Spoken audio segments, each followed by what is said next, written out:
Hey, welcome back to the Jar of Pain podcast, the podcast where we answer your hardest questions about life at jarofpain.com. Go there now to submit a question, and it may end up on the show. If you want to remain anonymous, don't put a name. If you want us to shout you out, put that name down there. We've got a great episode, a very fun episode for you this week. We're talking about celebrity noses, best school lunches. We get into a lot of stuff, violence, sporting moments, believe it or not. I found an old video from my peak athletic moment in my long, illustrious athletic career. I got a little schmutz right there. That's fun. Anyways, enjoy the show. This is Jar of Pain, featuring myself, Matt Hasenmueller, and Ben Malachoski. I'm trying a new thing where I do an intro before so I can talk about what the show is about. Also, if you're watching this and you're in the Wisconsin area, northern Wisconsin area, we have a show coming up, one of our Jar of Pain live shows at the Eau Claire Improv on Wisconsin Street in Eau Claire. That's going to be coming up on September 28th. You can find tickets and more information at jarofpain.com, and also, that's where you submit a question. So come out to the show. We'd love to see you. You know, the podcast, the online show, that's the album, right? But the live show, that's a rock show. The energy is high, and we'll answer literally any question you ask of us, which sometimes I regret the premise of this show. All right, let's get to it. Hey, what time is it? Jonathan, what time is it? Jonathan, what time is it? Jonathan, what time is it? Jonathan, what time is it? Jonathan, what time is it? Jonathan, what time is it? Jonathan, what time is it? I say we just get in, we dive in. Rip it. I'm making risotto tonight. Risotto? Oh, that sounds so good. Homemade, dude. I'm just going to go to comedy, rip some jokes, and then go home hungry. You haven't eaten yet. No. You gotta stop doing that. I You gotta can't get a power bar or something. I can't. It's weakness, and I will not succumb to my body's weakness. My body does not tell me when I eat. I eat when I eat. Please explain baseball's infield fly rule. Here's the thing: is that were you in Little League? No, I was. Okay, do you know it? Well, if you catch a fly ball, they're out. That's about the extent of my knowledge. So what if the ball is like? So like, what's a fly ball though? Is it like a pop fly? If you catch the ball before it hits the ground, yeah, they're out. Right. So if it's like a line drive, yeah, it's actually one of my few, I can count them on two fingers, athletic achievements. Sure. I was in Little League. It was a line drive to shortstop.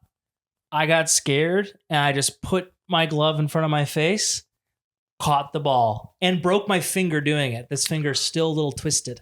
You can see. Damn, son. It's a little crooked because the ball came in and and you can't really fix a broken finger. They just put a piece of wood on it. They put it in a splint.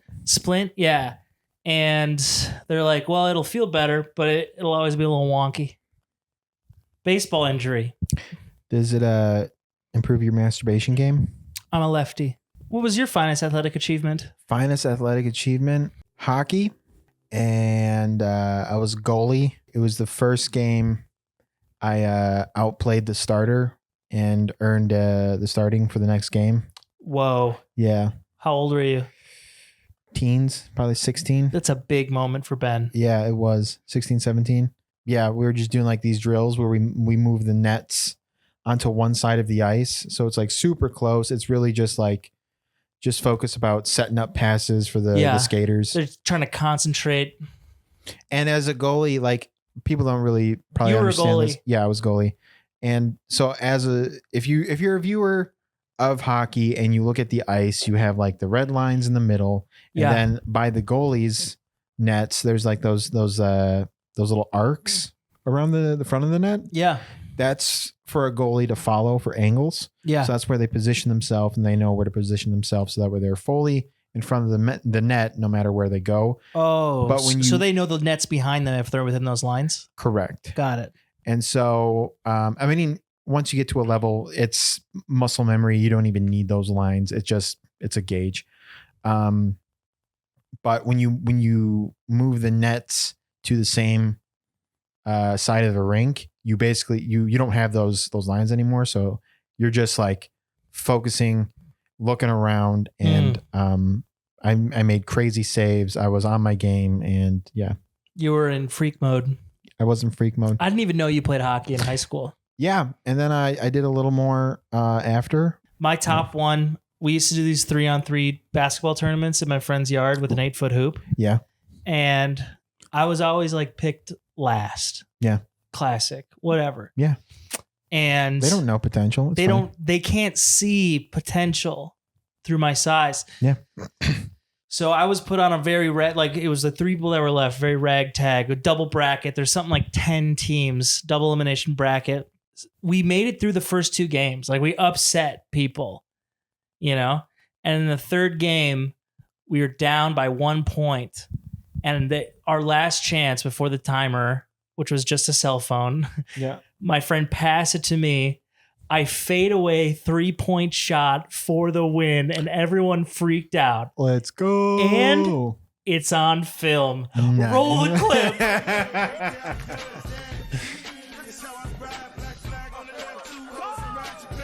See, that's funny. Basketball is actually my least favorite sport to be athletic in because I'm the worst at it. In fact, I didn't like it either, really. My like if those two, the soccer and hockey, are my crowning achievement.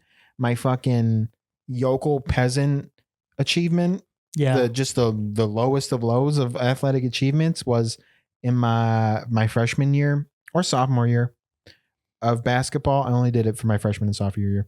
I was an Osseo Fairchild, and I was a bench. I was not a starter in basketball. I get a 3-point shot opportunity. Whiffed. Airball. Oh. Airball. Yeah. One time in flag football, I was chasing this kid down, and I'm not the best at chasing. I'm slow. Yeah. And I fell while chasing him, and I was so ashamed. He scored a touchdown. I was so ashamed I acted hurt. I was like 9 years old. That's a confession. I was like, well, if I'm hurt, they can't be mad at me. That was my kid logic. That's brilliant. I pretended I broke my arm. I didn't even fall on my arm. I was just like, oh. And they're like, Matt's hurt. Matt's hurt.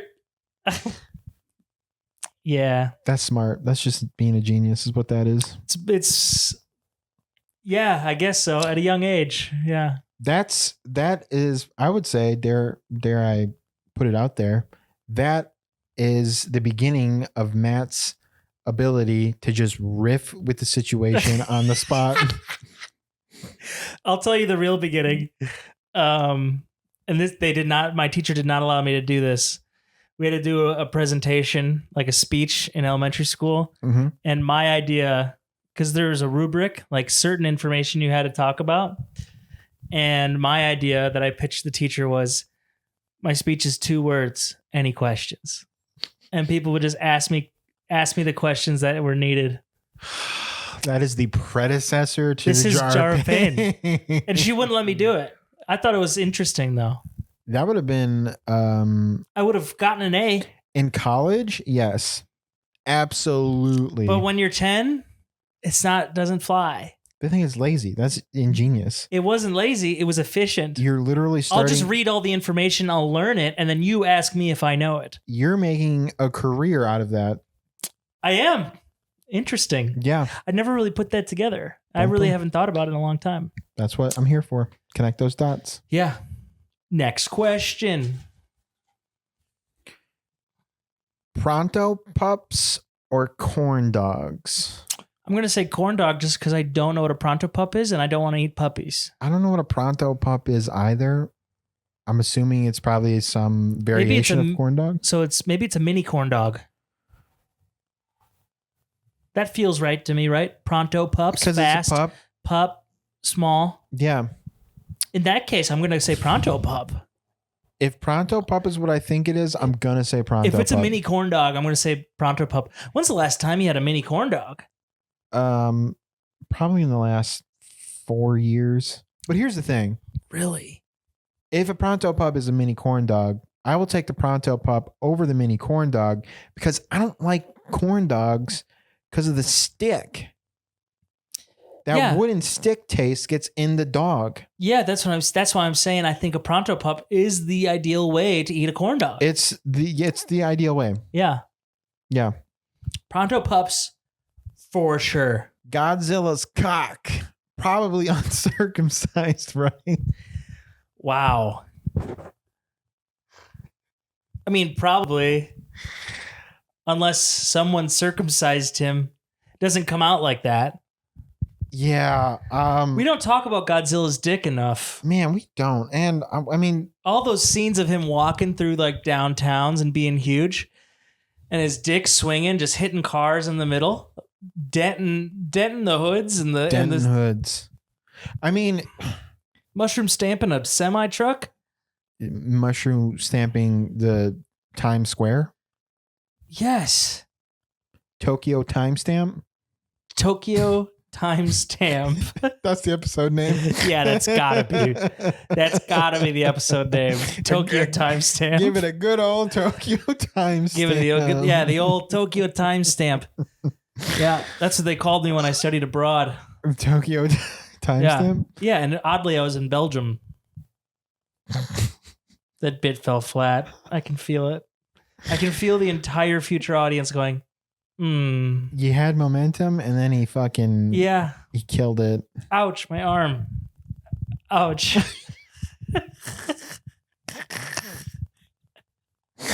Oh man. Oh. What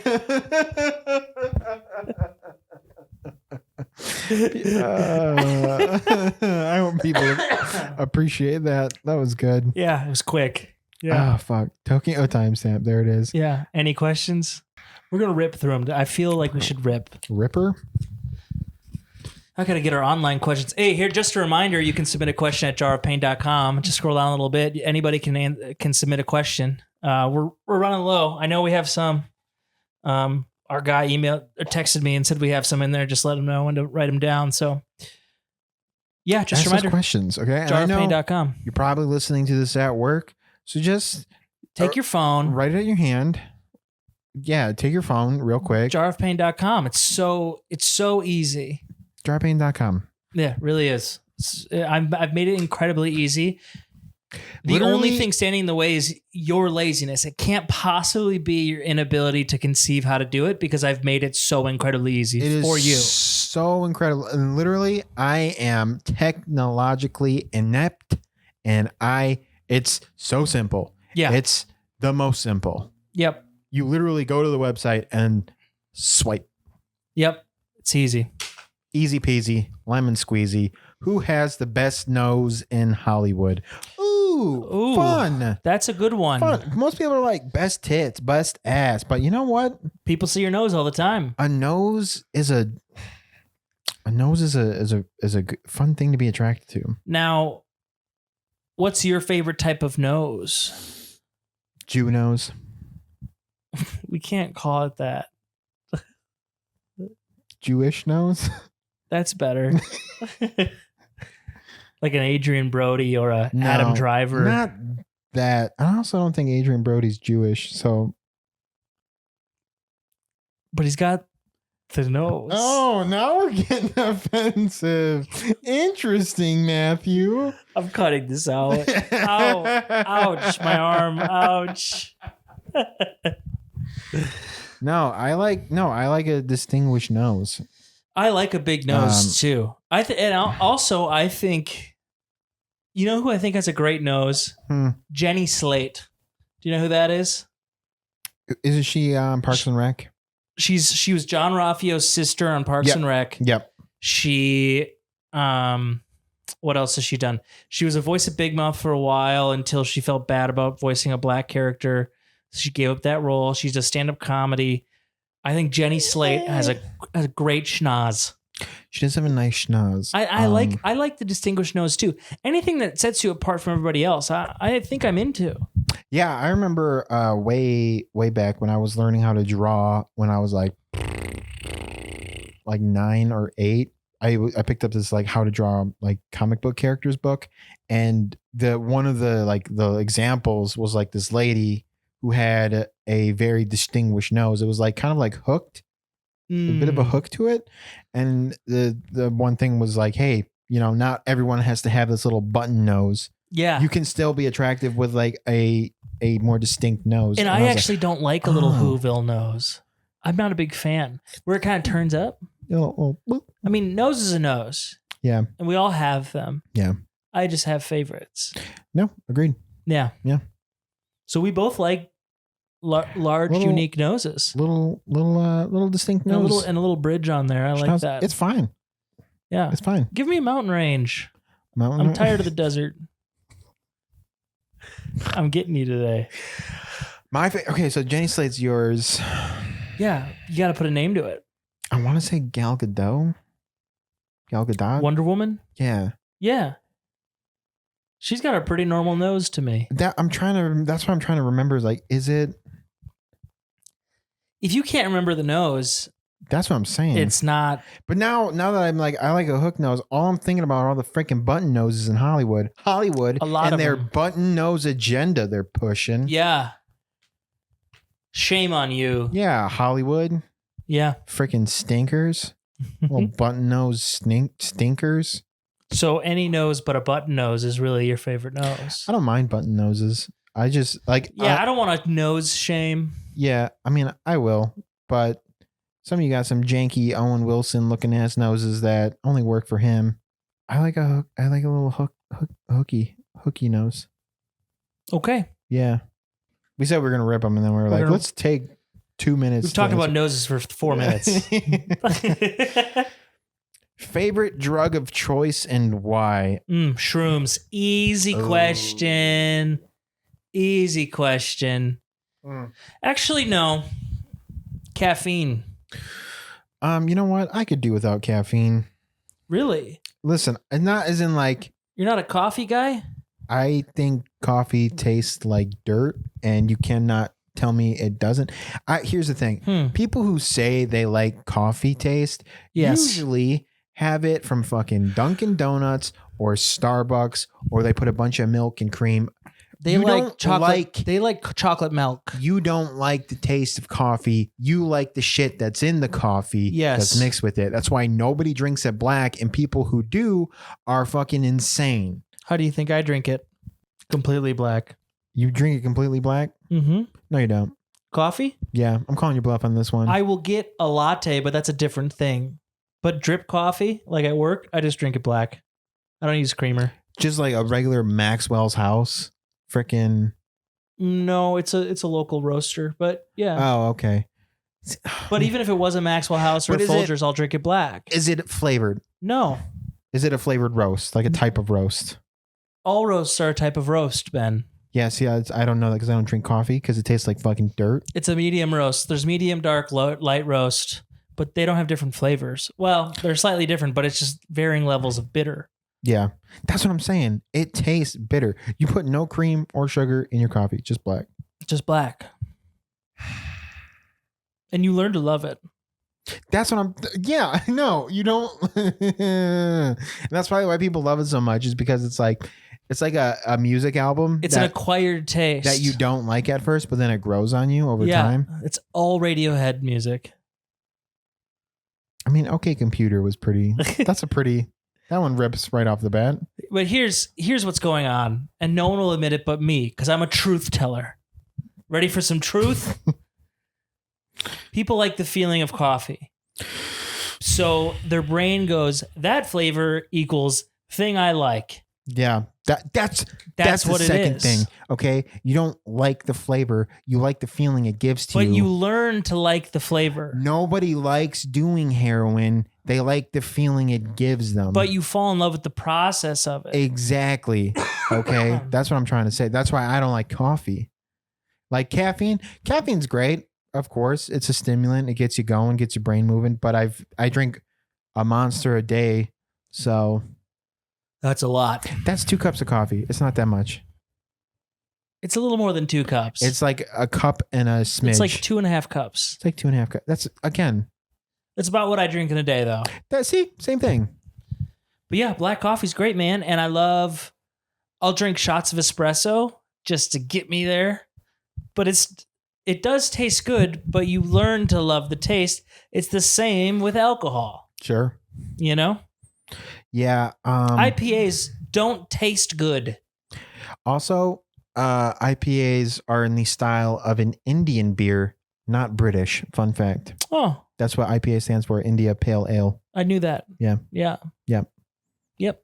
I've only done 3 drugs in my life: weed, shrooms, and codeine. For hydrocodone, apparently there's a difference. For a wisdom tooth extraction that definitely did not need hydrocodone. Sure. Shrooms, number 1. Yep. Hydrocodone, number 2. And then weed was fine. I don't know. I think I didn't smoke it right or something. Sure.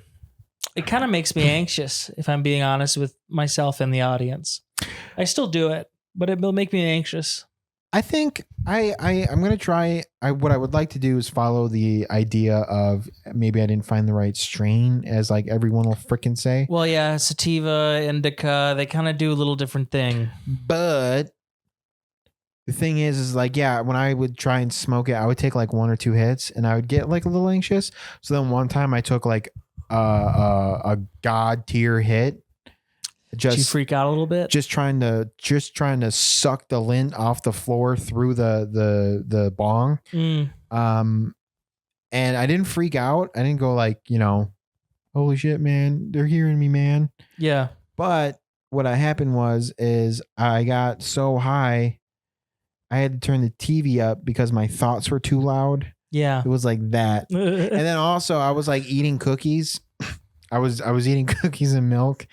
And I was like, in retrospect, I can't believe I didn't spill everywhere because like I was like tilting like this and I was trying really hard to get the cookie in the milk, but I couldn't. I was like, why is this cup keep turning? And I was, yeah.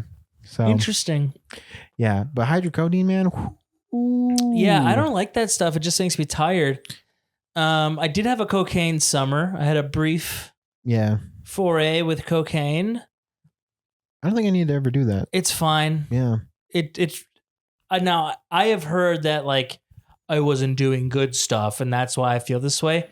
But it honestly just felt like I was really, really jazzed up and everything was interesting. But Adderall was better than cocaine, in my opinion. See, I did do Adderall, but I used it to stay awake because I did an all-nighter with gaming with my friends. Yeah, you've talked about that in the show before. Yeah, and I feel like it's more of a utility drug than a drug. You know what I mean? Can be both. It depends what else you're shoving in your body to stay awake for. That's fair. It's kind of, but in a way, yeah, utility. Yeah. Because if you're drinking hard and you take an Adderall, it kind of levels you out and you can keep drinking. Yeah. See that's a drug use. That's a thing. Well, I haven't drank in like 7 days, so I'm just taking a little breather on it. You go, girl. I will go, girl. I've just been too busy, and I can't. I'm so used to like casually drinking that I forgot that I was kind of feeling like crap every morning. You get used to it. It's very weird. That's fair. And so I'm just like I'm too busy to feel like crap. I'm just gonna take a little break for a while. It's interesting though. Because everything in life revolves around it in Wisconsin. Like everything I do revolves around, like drinking is there. It's present. Yeah, yeah. I was like, well, not me because I don't drink. But then I think about it anywhere you go. Comedy. There's beer. There's a full bar. Everything in Wisconsin, it like orbits alcohol. And you can't get people to go to things unless there's alcohol. It's really crazy when you kind of break it down. But, I get it. I've had some great times. But the older I get, the like positives don't start to not outweigh the negatives because you just it like your body feels so terrible. That's why I'm so afraid of getting drunk because I'm just like, oh, You'll probably be fine. At this age, but you don't have experience with it, so you'll be fine. I mean, I don't think that's how that works. I feel like my body's still going to be like, you're dehydrated. Now your brain hurts. You will feel worse, but your liver hasn't been at war for 15 years. You're going to process it better than someone like me whose liver coughs. Yeah. Because I've had some dark times. I've seen the darkness. You know what I found? More darkness. Cue like a little flashback scene of the camera zooming in on you, and then Fortunate Son starts playing in the background when you say darkness. Yeah. I've seen the depths of my soul in a way that no one should. But it brought me closer to God and brought me closer to man. And I came out the other side wanting to be president. Next question. What happens when condoms break? It doesn't always result in a child. Getting pregnant is harder than people think. Yeah, I've heard that too. But also that's a gamble. You know what I mean? Absolutely a gamble. Don't poke holes in them. Don't poke holes in them, and don't raw dog it with someone you're not comfortable with. That's true too. Yeah. Don't just. No one likes them. Just use it. It's not the worst thing. You're still getting it in. It's true. That's my PSA. Still getting it in. Still getting it in. I wish Duramax would. Change that to their sponsor. logo. A condom sponsor to be lit, dude. That would be lit. Fucking Duramax. Put your dick in anything? Put your dick in crazy. But Trojan. First, put it in a condom. Put it in a Trojan condom. Trojan condoms. Put your dick in anything. You're still getting it in. That's good. Next question. I'm feeling momentum today. All right, we're building. Have you ever stabbed someone? No, but I found a knife once. You found a knife once? Yeah. You walked into your kitchen 5 hours ago and opened your utensils drawer? No, I found a knife on the way to open mic once. I was walking. Okay, so that's different. What, was there blood on it? No, it's actually a really nice knife. What kind of knife?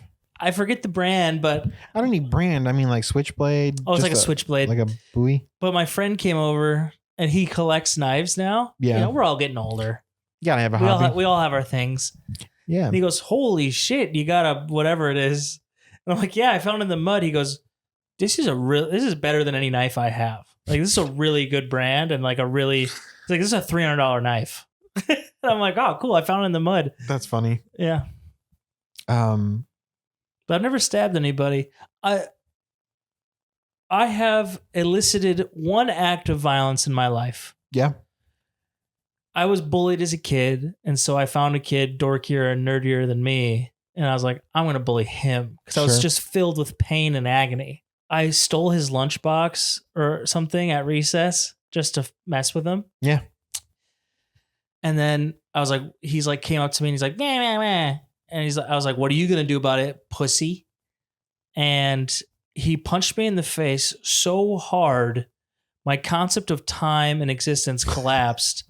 I fell down a 6-foot ice and snowbank onto the blacktop, blood everywhere. And that's the last time I ever fought. And I was in the wrong. I will admit it. I was wrong. Damn. I deserved it. He hit you with that Willy Wonka. He hit me with the truth. Willy Wonka chocolate bridge. Yeah, dude. River uppercut. He hit me so hard. I mean, granted, we were in like 6th grade, so it probably wasn't that hard. Yeah, hard but is hard. But like, fighting is like a skill, and I was just a dumbass kid, and I was looking to put my pain onto somebody else. I was completely in the wrong, and I don't know if his dad had like taught him how to fight in any way, or like, because it seemed through like it just was it was a well done punch.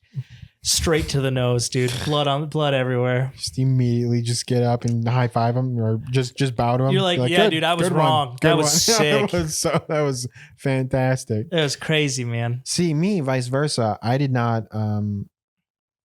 Again, when I was in hockey, there was a smaller freshman, and this is when I was a senior, and this one junior was kind of picking on the freshman and like really pushing him. Yeah. In the changing room, in the locker room. Like just getting in his face. So I just got up and just fucking decked him right in the jaw.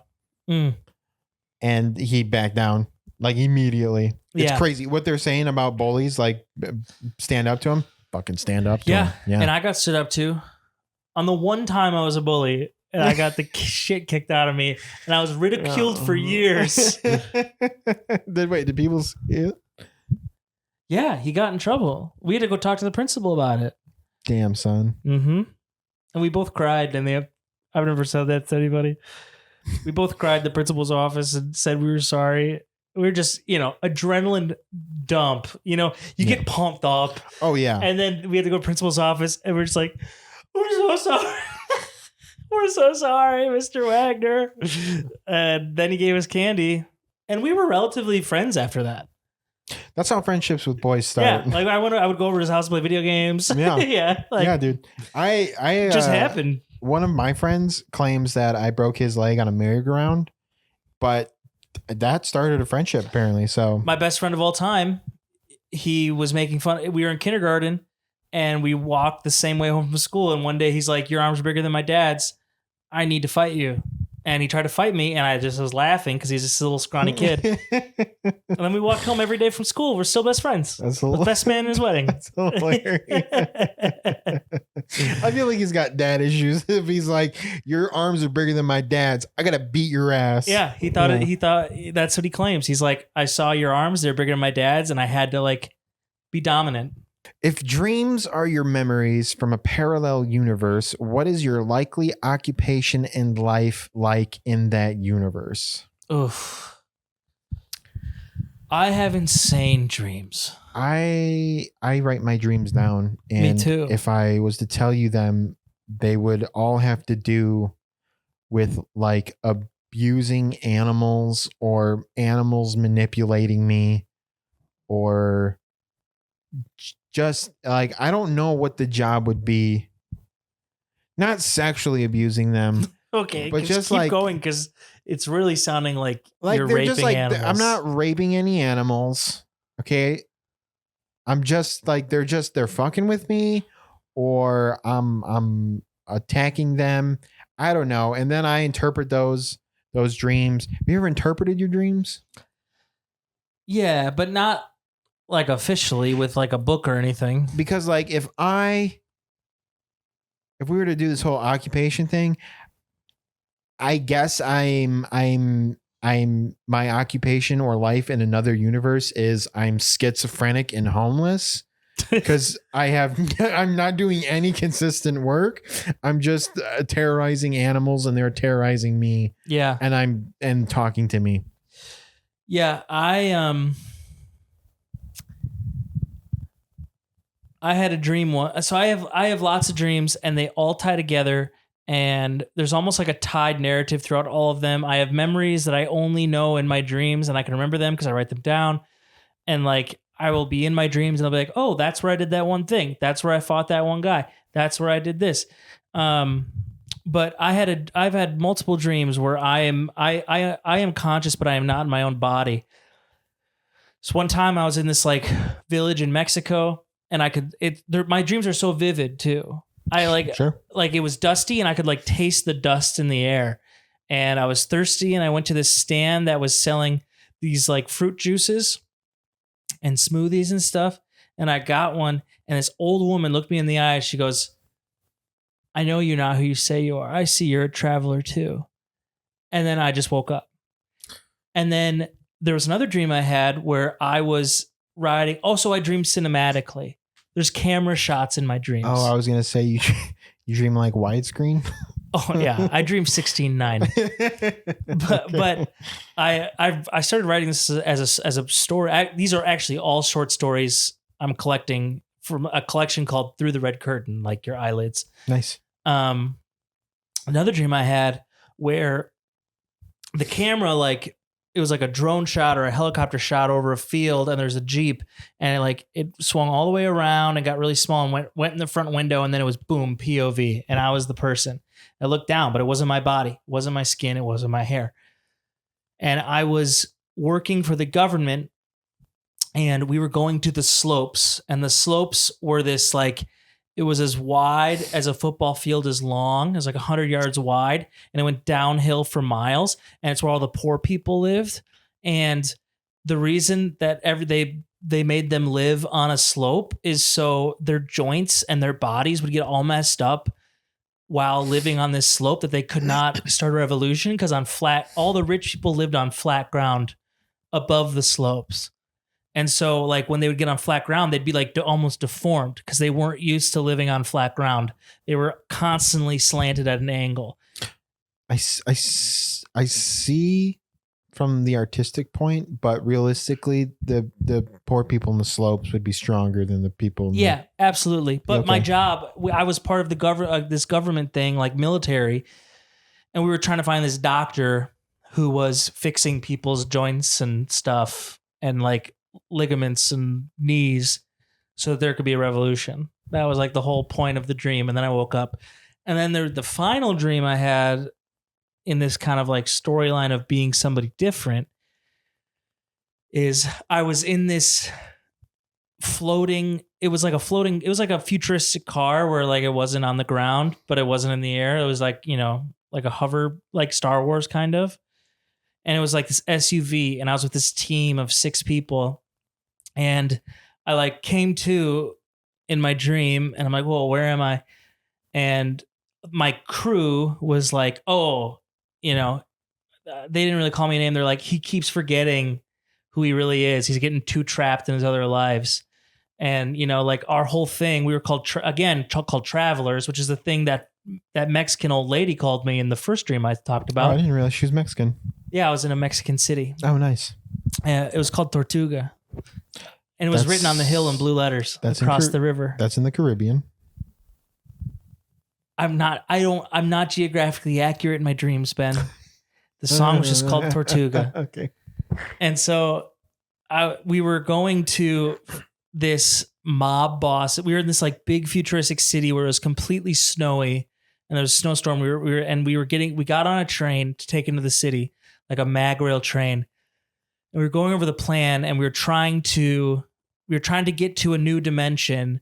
And this guy had a stone that would help us get to the new dimension. So we had to blend in at this party, this like mob boss, crime lord, very ritzy party. It looked old, but really futuristic at the same time. And it was a city on a mountainside, and the house was all outdoors, but it had climate control, even though it was snowing. It was like magic or some type of like force field that like not glass, but totally clear. And my job was to find the stone, and I found the stone. It was this yellow thing, and I had it in my pocket, and it allowed me to fly, like levitate. And all I had to do was create a ladder with 7 layers and out of whatever. So I decided to build this curtain and like to strap this curtain and go like, it was this long drape in this like 50-foot ceiling palace. And I like fastened it on this side, brought it across, then diagonally stitched it down with holding it somehow to create 7 layers, 7 barriers. And then I went to the top, and the mob boss caught me, and I was like, it's too late. And I crushed the stone. I wasn't able to fly anymore. So I fell doom, doom, doom, doom, doom, doom through the layers. And then I woke up, but time slowed down indefinitely after every layer. If that stone had been in like the times of the Bible, they probably would have just used it to like execute someone. Not me. Well, not you, but them. Would have just stoned someone to death with it. Yeah. It was like a yellow jewel. I have pretty intense dreams. That was pretty intense dream. And they're very realistic. Yeah. Yeah, I time traveled in my dream once too, but that's a story for another time. Short story called Behind the Red Curtain. Keep an eye out for it. Yeah, I'd like to publish. It's a goal of mine to, even if I self-publish it, just to like finish it and get it out there. But I love sci-fi, short stories. I love that. Fun. Yeah. The first thing I did was make the book cover, so that shows you how good of a writer I am. I was like, oh, this is going to sell so good. All marketing, nothing to back it up. That's funny. Let's do two more. Two more. If Jesus comes back, will his name be Jesus? No, I think he's going to be hip and cool and call himself JC. I think like Christoph, like Christ, but Christoph. He's going to have a man bun for sure. Oh, for sure. But here's the thing. No one's going to know.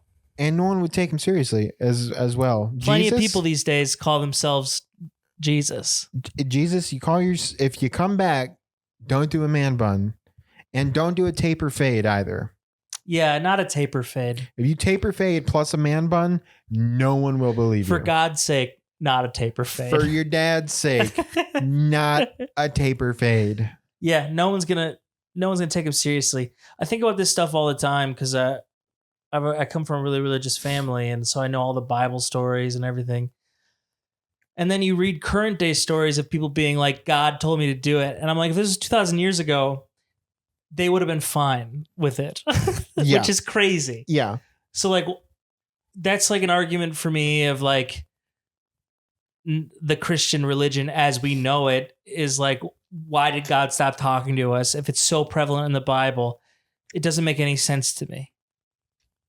You know? So, I've been thinking about it, and I don't think Jesus would play basketball very well because he'd keep getting crossed up. Oh, he would go, ow. No. Ouch. He'd go, ow. Ow. Oh man, my brother's gonna listen to this and he's gonna send me a text. It's like, we need to talk about what you said on the podcast. We need to talk about our Lord and Savior. You're like, yeah, he's not point guard. I mean, my stance right now is I'm open to it, but it's hard for me to commit to anything spiritually. And I think that's better. I'm not open to organize. I don't like anything that has a name to it and they're like, you need to follow it. I don't jive with it. I have a rebellious heart. I can't do that. But I'm open to the idea of God and a creator. But I think religion is made by man to control people. One way or another, yes. I don't think you need a book or a building to tell you what your morals should be. Although that's kind of where we get the morals from. So you could use it as a compass, but yes, there's like how many other versions of this, and we're just supposed to buy the one and say, how many times have you gone to the fucking cereal section or whatever, and there's like, hey, here's main brand, here's Lucky Charms, and then you can be like, or you can just get the off-brand freaking Lucky Charms that's just as good. It's like it's the same thing, it's just different brand, and people focus on the main brand. It's like, I want generic value Jesus, I want and actually I think Jesus would want that too. Yeah, if you like read about Jesus in the Bible, he was very punk rock, and he didn't like rules or systems. And I think that religion is a natural occurrence for civilization, much in the same way. In order to grow into cities, we had to develop agriculture. In order to control people and society, you have to, it's like agriculture of the mind. Religion controls people and gives them morals and directions and keeps them healthy with like saying like, hey, only, monogamous relationships, thou shalt not covet others' wife. Like it gives you rules. And then you just say, I know everyone's afraid of dying, but I'll tell you what happens afterwards. If you're good and you follow these rules, you go to eternal paradise.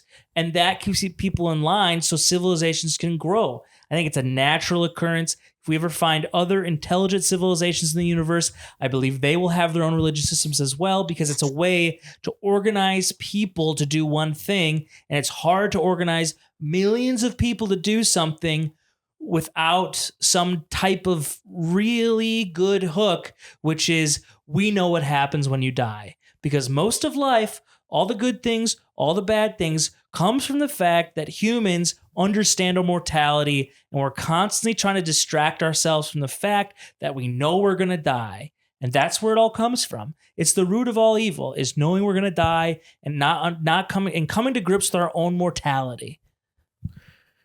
Also, a good rule of thumb is that if the organization that is preaching about God is fondling kids, maybe don't follow it. Maybe don't. Maybe they don't got all their ducks in a row. You know, that's a good point, Ben. Yeah, that's just it. But we're flawed. As people, we're flawed. I'm not saying it's good. That's a crazy thing. I will be cutting this out. Dude, what are you doing? What are you talking about? What's your go-to when you fuck up right now this episode?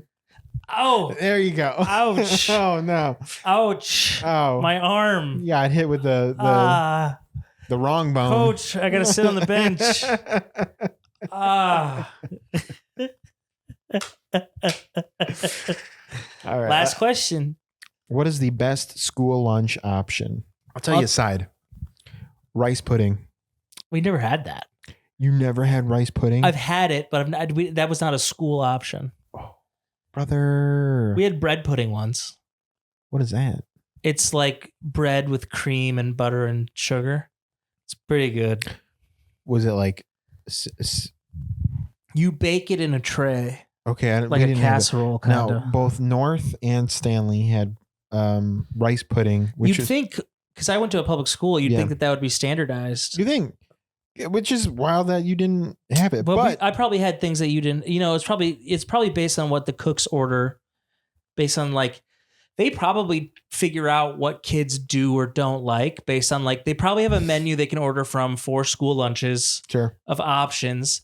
And they probably can figure out like with leftovers and like what's left at the end of the, you know, you have a couple of options. They probably can figure out like what kids like and what kids don't. And they want kids to eat the food. So maybe my school just didn't like that. Well, here, let's make a lunch tray, me and you. Okay. Let's make a lunch. Okay. How many spot? There's the big spot, which is where the entree goes. Yeah. And then there's one little spot next to it. And then 3 spots on top. We had silverware, big square, circle, square, small square. Okay. How many spots for food, not forks? 5. Okay, so we got to pick 5 things to There was fill a tray. always like a steamed vegetable or like a salad. There's always a vegetable. First off, white or chocolate milk? Chocolate. What are we doing here, right? Okay, chocolate milk. Boom, on the side. Now. I don't suck my mom's titties. I'm a chocolate milk man. Independent from his mother's teat. Chocolate milk man. Okay. Okay. First up, side. I don't remember these, Ben. I don't remember them. I just remember there was a salad and there's an entree. I don't remember the others. And there's always a dessert, whether it be a cookie or something. Right. I'm going to say steamed broccoli. It wasn't bad. It was, they had cheddar broccoli once in a while. Did you ever have the cheesy broccoli? The cheesy broccoli? That was lit. Probably count on one hand how many times you gotta go cheesy broccoli, dude. But I can also count with the same hand how many times I love that. Yes. Okay, cheesy broccoli. Yeah. Dessert, we could do anything. I would always take it. I feel like it was always a cookie or a brownie. Yeah, it was simple. But rice pudding, dude. Yeah, because it was rice pudding, and then you'd sprinkle a bunch of cinnamon on it. Yeah, we didn't have that. Dude, that shit sounds was good though. Bees fucking. But what's your favorite entree? That's the real question here. Obviously, I'll tell you what I can tell you. I can tell you 3. Yeah, because they were different as I grew up. Sure.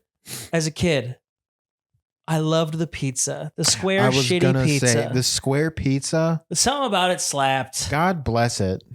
Something about it slapped. It was that as like an elementary school kid. It was that or Italian dunkers. Do you ever have Italian dunkers? We call them dippers. But it was just bread with cheese and marinara. Yeah. But man, it slapped. Yeah. Slapped. Dude, dippers were the best. Yeah. And then in like middle school, high school, I loved chicken patties. Patties were we good. had chicken patty day. And me and my best friend, we'd do. Did you know you could buy 2 school lunches? Yeah, doubles.